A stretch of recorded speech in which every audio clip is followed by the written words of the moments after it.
getting familiar with the SutureOut Suture Removal Tool.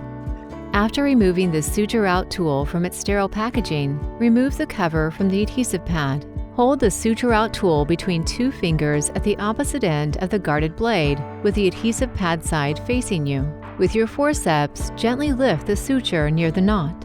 Approach the suture from the side.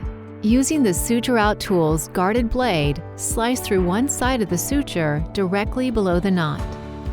Using your forceps, gently pull up to remove the suture.